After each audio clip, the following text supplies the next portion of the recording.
Welcome, everybody, to the E2KGn30 podcast. This is episode number 17. We're coming at you on Thursday, October 12th.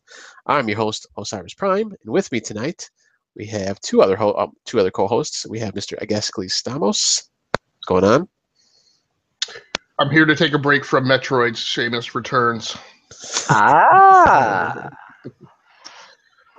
Nice. And Mr. DBQ Hams filling in for Mr. Swissguard tonight.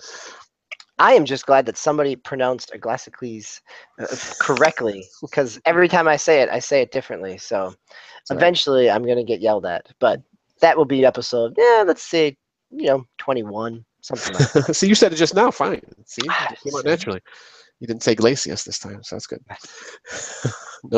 No Killer Instinct characters tonight. That's right. Oh man, because we both been playing Street Fighter 2 on our SNES Classics. That's right. Going back old school. Oh yeah. Oh yeah. All right. So but that is not the news we're here to talk about, though, Brian. No, it isn't. We do have some Nintendo news. Surprisingly, I was gonna say we didn't, but I forgot I had a story on there about Nintendo. So let's get started here. This is obviously our news podcast. We try to get everything in under 30 minutes or so. In 30 minutes. And obviously these are stories that we found interesting this past week. So up first, we have a little Destiny news. I guess looks like there's a patch coming out for the PS4. That is correct. So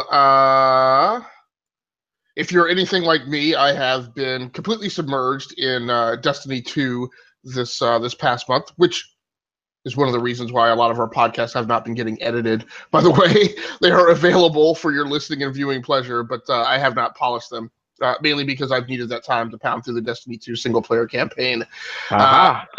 Fortunately, despite having expended well over 20 hours doing so, as well as starting to play some of the what I'll call the post-endgame content, I have not been exposed to this particular crash that Bungie rolled a patch out for. So apparently some players have been experiencing a crash when they go to the tower, which is interesting from a software development standpoint, because that is a bug that would not surface itself to players, to gamers, until they had completed the single player campaign and the tower had been restored and somewhat modernized in its rebuild after you finish the single-player campaign.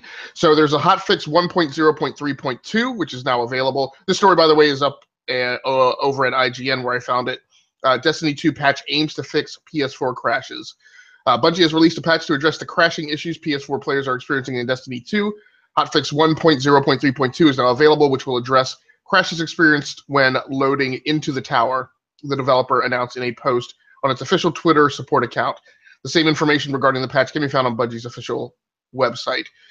Since this patch has been released, there has been some monitoring of traffic and forums, and it appears that it corrects the issue for about 20% of players.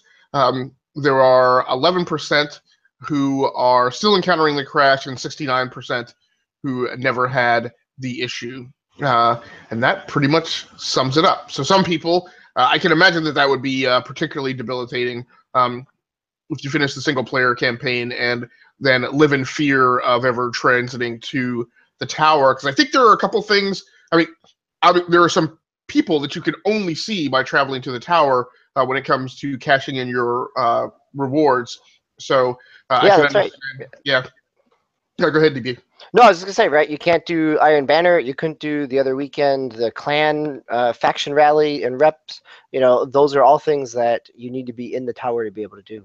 Yeah, you can't do the meditations, which are single-player missions you can replay by visiting Ikora, which is actually the content that I've been plowing through since I finished the campaign. So, yeah, so for 11% at least people out there, if we assume that you can extrapolate that over the total Destiny 2 population, they are essentially cut off from a significant chunk of the game's post-end-game content. Did you see that, DB? Or you haven't finished the game yet? So I had some server issues, in and throughout within the first couple of weeks of, I get a drop connection to server, but not, I haven't done anything in the tower. So. Oh, okay. So you've been spared. Yeah, but I know that this has been, listening to other podcasts and on Reddit, that this has been an issue for some PS4 players for a long time since the launch of this game. So it's good that they got a patch out. Cool. Yeah, get that going. All right. So from one futuristic space shooter to another, you got some Star Wars news coming up. I do. And a week ago, I was knee deep in trying out the Star Wars Battlefront 2 beta, along with, I'm sure, hundreds of thousands, if not millions of people.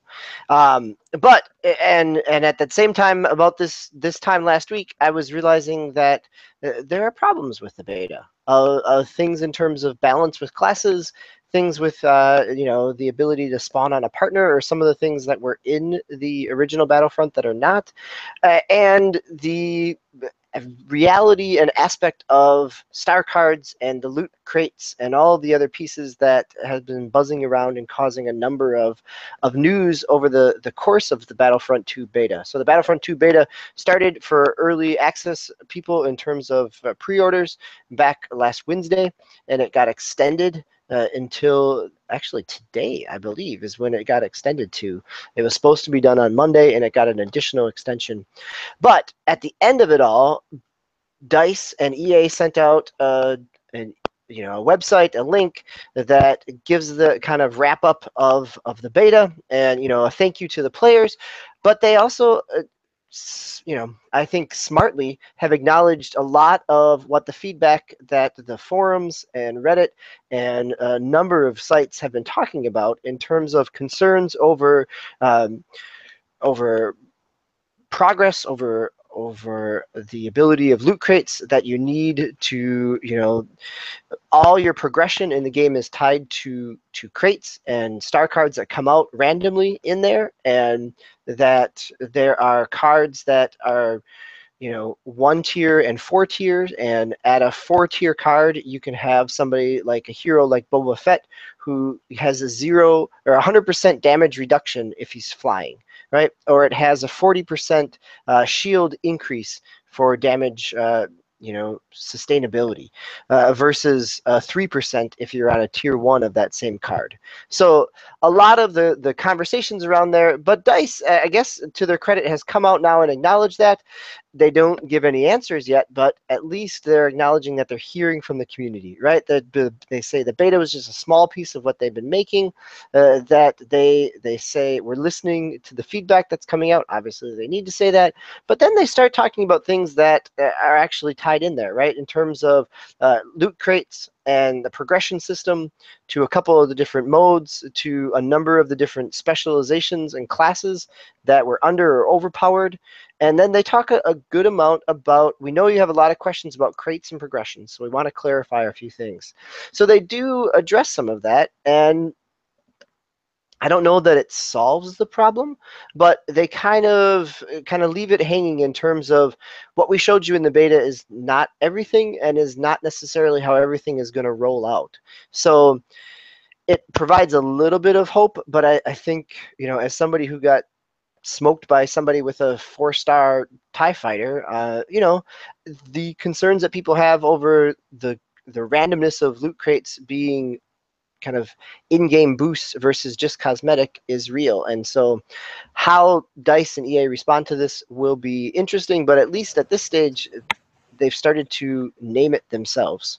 So have you guys been following some of that controversy in terms of the loot crate and the randomization in terms of the progression system within Battlefront 2? Yeah, I actually saw some articles the past couple of days about it, and but I guess you can spend money on crates. Is that correct? I think that's what one of the major talking points was, that yeah, everything's kind of randomized, but still you can buy these crates. So if you spend $100 or something, yeah. Yep, you either earn in-game currency or you can plop down real money. In the beta, they didn't have the economy up, so you don't know how much real money you'd put in to buy X number of crates, or what tier of crates. So it's hard to know. But yeah, all your upgrades are, at this stage, what they showed within the beta, are tied to cards. That there are in other modern first-person shooters, where if you get 100 kills or 50 kills or spend 10 minutes with a certain class, you do there are in-game challenges. But at this stage, all they did was unlock and give you credits. So what they, the hand they showed was that everything is randomized, unlike a number of other either free-to-play to games or other competitive or modern first-person shooters. So EA and Dice have maneuvered this game to a point with me where the only reason they're stinking lucky that they put a single player campaign in it, because if it wasn't for that, I would not be buying this game. And I hope my biggest hope over the next decade of the gaming industry is that gamers really start voting with their wallets, and that instead of complaining about this stuff and filling the internet with hate, that people actually do something about it instead of complaining about it, but then still going and giving EA $3.6 billion for DLC, in a year. So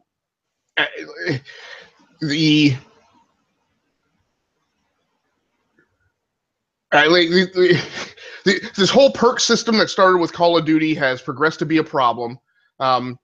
And this is just compounding upon it. And admittedly, maybe they were trying to fix it. Maybe they're trying to fix one of my other pet peeves, which is I hate when, because I'm a working adult with kids in a house, I can't spend 30 hours in a game in a week, and therefore I get punished when I go to play something because of the other people who are able to put 40 hours in it.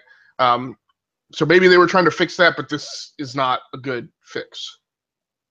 Yeah, I think one of the issues was, along with you can pay for it, the crates have, these upgraded weapons, obviously, like you were mentioning, and starships that you get from there. So that was like, if it was just aesthetic stuff, no one would care. But you can get these, level power 100 weapons and spaceships and stuff. So it does cause a problem. So yeah, you should never be able to. It should be a meritocracy, right? You should never be able to gain an advantage in a competitive game for any reason other than your skill level, right? I'll give a slight nod if you want to reward people for the amount of time that they spend in a game. That bugs me too. But at the point where you can claim an advantage just by paying, then it's not competitive, right? You can't label that as a competitive multiplayer game. And gamers, you shouldn't, like, if you're complaining about it, don't buy the game.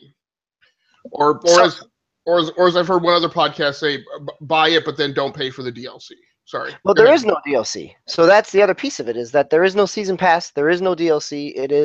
They're going to be releasing things in seasons or in waves, that they've gone away from that DLC model. So there isn't, the only way to kind of protest this is to not buy it at launch, right? To wait for, if it's that single player game that you're waiting for, and this is the situation I'm in, is like, maybe I do wait and not get it at launch and wait for a holiday sale because it's gonna go on sale.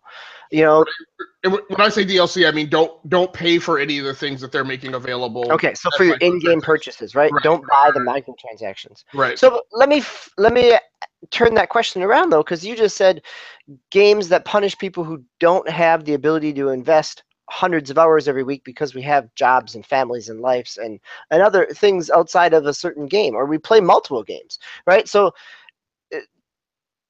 as a devil's advocate question, doesn't this system do that? Is that it randomizes everything so that, if you play and you level up, you get a box, and that box may have just as many chances as the guy that levels up 16 times in the day for the one time that you do, or, is it the same type of coin doubler aspect that mobile games have done for years that they don't even do anymore because that's not how you sink a whale, or catch a whale, right? Is it the ability of saying, okay, so you don't have time, but here's the ability to catch back up?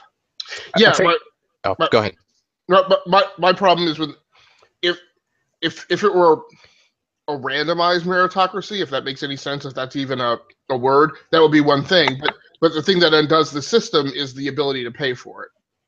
Because again, yes, there are going to be some people that are at a certain age that have disposable income that are single and don't have dependents who may still pay their money on that, or maybe they just make so much money that even though being married and having kids and having a house still doesn't deter them from spending the money. But the point is that the people who are going to actually spend that money are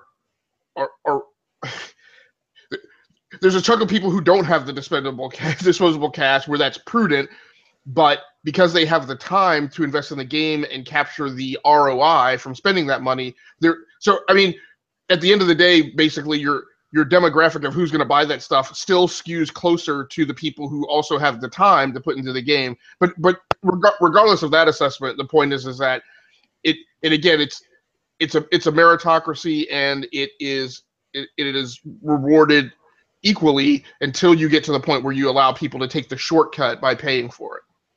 Yeah, I guess I'm playing devil's advocate for the sake of it, and I agree with you. I think this would be a really good topic for a topic show on Tuesday, and maybe we come back to that. But so Prime, we're talking about how much money you have to spend on things, but you've got a news story that we don't have to spend as much on something. Yes, I have some Oculus news here. So there was this is from IGN that I got this article from yesterday, actually, from Wednesday.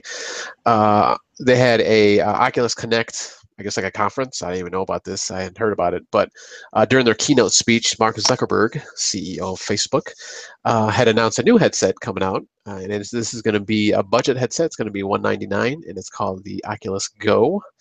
And you know what? I don't really like that name. I'm sorry. I don't like when they put Go on the end of stuff like that. It just kind of bugs me. But anyways, so this is going to come out sometime next year, 2018. And this is a total standalone unit. So you don't need a phone. You don't need a PC. You don't need anything. It's just everything's in the headset.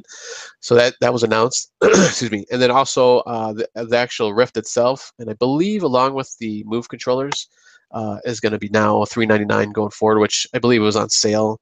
Kind of almost like Xbox did, where they kind of had that holiday sale, and then it went away for a while to the full price. Now it came back again. So, but this time now they're just keeping it at $399. So full headset, and like I said, I don't think it was in this article. It might have been in another article I saw. The Move controllers are supposed to be packaged in with that. So that's that's a pretty good deal. $399. Of course, with that's the normal headset. So you do need a PC with that, and, moderate settings and stuff. So. But still, it's it's a good deal. $299. That's, $199. I don't know. I might actually think about taking a look at that. See how they didn't really specs as far as that I could see on this article. But I didn't really check on any other articles if they had any specs on what what you can actually do with this headset. So it's cool that they're bringing this out, and they're also, I believe, they're working on a more expensive, maybe like Oculus Rift, how it is now, but without the PC, and it's not Go. This will be a totally different headset, but that hasn't been announced for any dates or any pricing or anything like that yet. So I believe I had read that article, another article about that. So I don't know, what do you guys think? Does this make it any less attractive to go get one, or what do you guys think? So from what I read, the Go is going to be somewhere positioned in between, your Samsung or Google phone and the Gear VR aspect and a full-on VR experience. So what that means in terms of what those experiences are, the little controller that I saw, looked more for like a wireless mouse than anything, right? It's not necessarily going to be. It's going to be an experience more than a kind of an immersive game. At least that's what it seems like. The other question I have related to this is, from what I've been reading, that next week Microsoft's got their announcements about their augmented reality headsets with Samsung and who else? A couple others as well. Dell, Lenovo, yeah. Yes, yep, and probably right. Acer as well. Yeah, right. Those all that makes sense. So that's coming out next week. So they're kind of, how much of this is trying to get ahead of this new price point model that this augmented reality, series of sets from Microsoft is going to be pushing out too. Other thoughts, guys? Yes, please. Does this tickle your fancy, so to speak? I know you have the Gear, I believe, right? The Samsung Gear. Yeah, you could say that. It's been sitting in its box for about a year. Wow. So yeah, so I think I guess I just want to run through again the tiers of this. I'm not sure I follow completely how you staged it, DB. So this is going to be less than the phone. It's $200. It works without a phone plug-in, and like DB said, it's going to be an experience because you're dependent upon the compute that's in the headset. It has no additional compute, memory, power, cloud connection, anything like that. I'm assuming it's going to have Wi-Fi or something like that. But yeah, so there'll be this thing. Then there's like a Samsung VR or some headset that uses the computer of the phone, and then you've got the full blown experience. And I think one of you mentioned that what should also be coming is the rumored Rift headset, as well as the Vive headset that is capable of working with lower PC specs than what launched last year. So one of my gaming PCs barely passes the VR benchmark, the Steam test, and that's running a GTX 1060 with the second gen headsets. You should supposedly pretty easily be able to run a VR experience with something like a GTX 1060 or even a 1050 Ti. So this to me is kind of hash and trash. I don't know. If you're going to buy this, you may as well just buy a Google Cardboard because you're going to get kind of the same level of experience. I don't know why you would spend $200 on this. And I think that's what they didn't show us at this, right? I think they pitched it, the price point, and I don't know that, at least in the articles I saw, I didn't see a lot of what those experiences would be, because I agree. It seems very much like, it is the Gear VR. It's going to be, that Google Cardboard aspect, and maybe there's a little more control. It does have audio mounted in it, so there's a little more features there. One of the quotes I read was about an ease of use of getting in and out of VR, right? But is that worth $200? Well, so the play for this, this is going to get a little deep nerd. So what we do here. So the Facebook developers, they call themselves Facebook developers now because they've been fully assimilated. I'm sure that's the corporate direction. So the Rift developers who came over with the purchase by Facebook mentioned recently that one of the things they're working on is enabling VR experiences via the web using the React framework. Now, React is a JavaScript framework that was developed by Facebook, so that has been made accessible, and it's open source. So we use it at work with one of the projects we're working on. But what they're looking at trying to enable is you to open up a browser and launch a VR experience from the web using headsets. So if this thing is Wi-Fi enabled and Facebook is preparing to roll out VR experiences that are available via Facebook on the web, this might be where this fits in, and would probably be a better fit for it than any type of effort at gaming. So I would imagine that those two roadmaps are somewhere have a point of convergence, and so that might be the actual really interesting thing that you can do with these things. Yeah, it'll be interesting to see next week too what's announced and how they compare. So we'll see what's going to happen. All right, DB, looks like you have some Battleground news. Yeah, so last month we had a news story here. I had a news story here about PlayerUnknown's Battlegrounds and how successful it's been. That it had topped Dota 2's record of concurrent users on Steam. This was September 18th. That there were news articles around there where it hit 1.2 or 1.3 million. Hit 1.3 million, and today or yesterday, right? There's news stories here where Battlegrounds becomes the first Steam game to hit 2 million concurrent users. So within less than 4 weeks, it jumped another 700,000 users, which, I remember looking at, and we had talked about kind of the parabola of the curve of sales for Battlegrounds versus Minecraft, and how steep this sales curve is for Battlegrounds and where it caps off at. And that was the discussion a month ago, and within that time, there's another 700,000 users. So I think it's a huge success. The fact that it is a one-time purchase game and that it's not a subscription, it's It's not a free-to-play game that you do have to buy it. It's still in early access, and it also is coming exclusively to Xbox this fall. I think there's a lot of momentum around this game, and I think this is a good sign for it. Yeah. So that's what I was going to ask. So this is pre-Xbox launch, right? Correct, right? This is only on Steam. This is not any, concurrent. These are not user accounts like we get with Destiny or Overwatch, right? This is concurrent users online all at the same time. Cool, awesome. I don't know. Do you still think it's going to come out to Xbox this year? I mean, we still haven't had any kind of release date at all. Like not even a release window, other than just saying fall or winter or whatever they said during their press conference. I think I don't know. I mean, I know that they've been pushing at it, and I know that there were talks about extending exclusivity, right? That was a news story that was circled around a couple of weeks ago, that they're talking about, extending the exclusivity window for Microsoft platform. I guess as an Xbox fanboy, I would say their best hope is that they get it out and it is their big launch game with the Xbox One X. As somebody who's following the development of this and having them move from it's a small team and trying to get them from a PC build over to a console, whether just logistically they have that ability, I think is the real question. So you walked right into my Shelob-like trap. So my question was going to be, does it matter? There it is.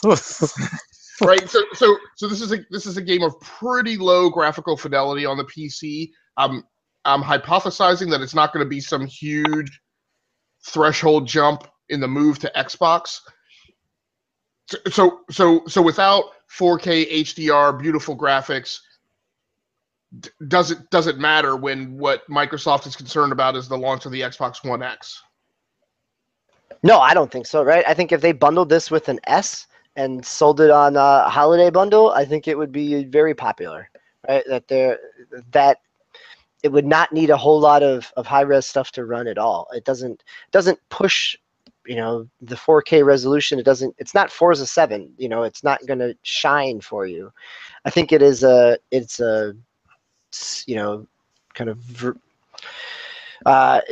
it is a PR bump more than it is a graphical win. Yeah. Wasn't it coming out for game preview too when it comes to the Xbox, or was it full No, game? it's just game preview at this stage, right? That's I mean, what I so thought they too. could That's another weird thing, yeah. trickle out a small little piece of it and say they got it out, and it's a download of who knows what. Yeah. But that is so that's the good news around Battlegrounds and PlayerUnknown's. But there is some additional. Oh no, we got another news story. So we'll come back to some more Battle Royale news here. But Prime, you've got some other good news before we get to some more legal news, as we always do. Yeah, and I don't know how I missed the legal news since I'm the one that usually does that. But anyways, once again, here is some Nintendo news for us. The SNES Classic, which I actually was able to get finally, probably because I didn't really care if I got one or not, but I did finally. Over in Japan, our friends in Japan, during the first week of release, it sold over 360,000 units in Japan, and that's actually about 30,000 more than the Switch sold during about the same time period, and then it was well over the NES Classic from last year, which was at 262,000 units sold at the same time, around the same time. So that's amazing, actually.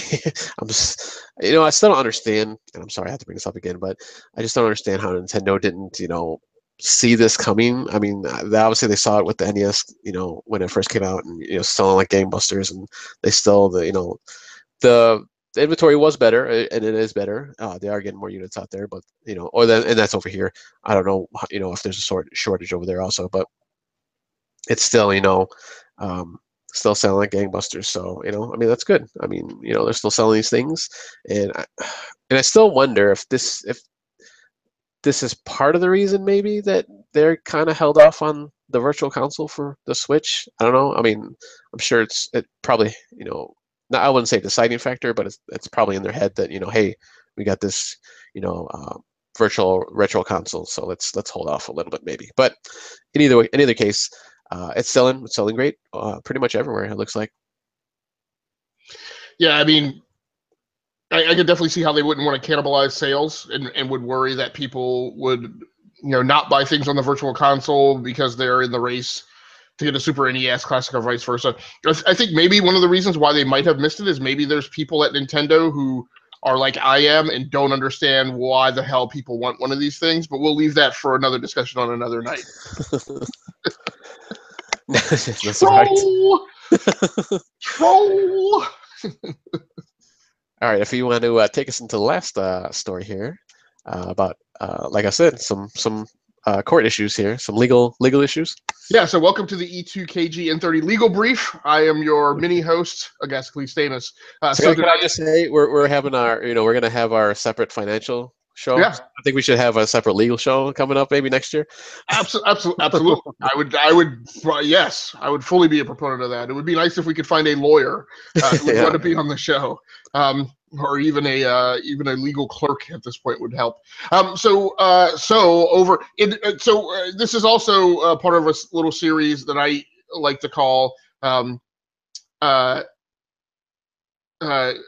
Be a Butt Bunch, Nerds." The meek have inherited the earth, but we are just as likely to start getting bullied and our noses punched again because of this type of behavior. So apparently there is a site called Addicted Cheats, I'm assuming it's addictedcheats.com, that will basically allow you to pay them to help you kill other players in PvP, which doesn't add to your score directly, but kind of just trolls, rickrolls, whatever you want to call it, other players in the game that you would prefer not to win. The thing that's most despicable about this, I think, is this.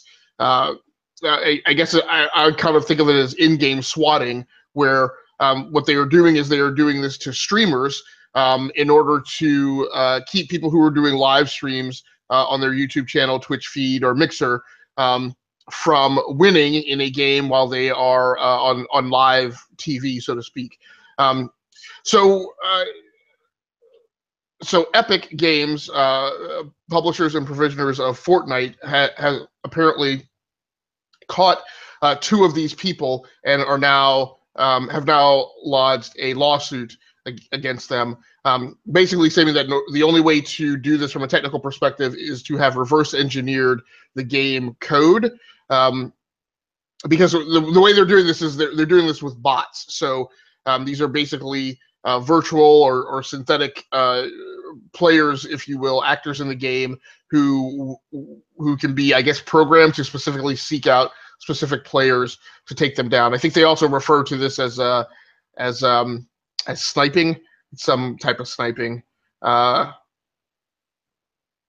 at any rate, Epic is basically saying that violates the DCMA, which is basically the Copyright Act, and therefore this service is in violation. Now, I personally feel this service is in violation just in terms of its existence. It is squarely in the same realm, as far as I'm concerned, as Napster or BitTorrent sites or Silk Road or any of these services which are inherently illegal by their nature. And so I'm not certain. So it will be interesting to see if this lawsuit expands to not just a lawsuit against two actors utilizing the service, but actually results in a takedown of the service overall. Stream sniping is the term that is used. So look, there's no need for this. Like, be kind to each other. But again, it's another one of the reasons why I'm not interested in playing multiplayer games these days, at least not in public forums and in anything that is other than co-op. So thoughts, opinions, closeouts? Yeah, this is actually kind of funny because I was just reading an article. Actually, it was on crack.com, but they're doing the top 5, I forgot what the article was called, but griefing was one of the things. This is kind of like the extreme to that, because they're actually, there's actually a game company that's built around, or a company that's built around this. So I mean, it's just ridiculous that people have to do this, but people want to be jerks, I guess. they just want to watch the world burn. I think that was a Batman Batman movie quote there. They don't really care. So, DB, any thoughts? No, I'm glad that they found a way to make it actionable against this type of, kind of hacking of code. So I'm glad for that. Yeah, it should be pretty cut and dry, you would think. I mean, since they're actually modifying the code. So, well, we'll see, I suppose. So that'll bring us to the end of this episode. DB, Zeus, any plugs or anything you want to throw out there before we take off? No? All right. No, we're wrapping it up. We're hitting our time, so. Cool. So that will be the end of episode number 17 of E2KGn30. Please come back Tuesday for our core show. Excuse me, our core show, Enough to Keep Going, where we talk about our gaming playlists, and we'll have a topic of the week. Maybe DB looks like he brought one up, maybe. So maybe we'll talk about that. So for DBQ Hams, Agasicles Stamos, I'm Osiris Prime. We will see you next time.